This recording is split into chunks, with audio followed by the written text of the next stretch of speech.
Hey guys, welcome to some Tuesday Tidbits with the Green Bay Doulas. I'm Emily Jacobson. This month is October, and I wanted to introduce Colleen Grzinski. And we're going to talk about postpartum breast cancer, actually, which I don't think we ever talk about. So you are a survivor. Yes. Colleen Grzinski. I am a postpartum breast cancer survivor.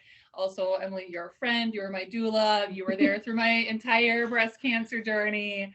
And so when we were talking about when I was first diagnosed, I was learning a lot and there was a lot of new information for you.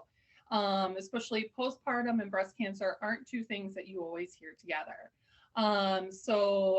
What I like to tell people is when I talk about cancer for people under 40 or postpartum breast cancer, just think for a minute about what breast cancer means to you and put it aside. Because genetically, postpartum breast cancer is very different from like your mom's or grandmother's breast cancer. Treatment and outcomes are also very different.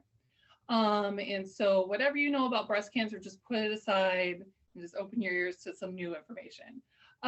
So what is postpartum breast cancer? So that is breast cancer when it is found before 5 years after your birth. So sorry, it's kind of wonky there, but basically anytime you're diagnosed with breast cancer within 5 years of a birth, it is considered postpartum breast cancer. About 1 in 3,000 pregnancies will experience postpartum breast cancer. And to put that in perspective, in Green Bay, we have about 6,000 babies born per year. So we're looking at about 2 cases in Green Bay of postpartum breast cancer every year. Yes. Okay. So it's something definitely rare, but it's something that you should be aware of, especially because those rates are rising. And one of the reasons that those rates are rising is because one of the risk factors for postpartum breast cancer is if you have your first pregnancy after the age of 30. And more people are waiting to have a kid, and that's totally cool and that's totally great. I did that. There's nothing wrong with that. But it does put you at risk for breast cancer. And so what we need to do is we really need to get the word out that this is a risk factor, and then talk about different ways that you can find or look for breast cancer, because a lot of the symptoms for breast cancer are changes in your breast size, itchiness, discharge, and it's like, well, like normal postpartum. Yeah. Okay, so it can get pretty disguised pretty quickly. Yep.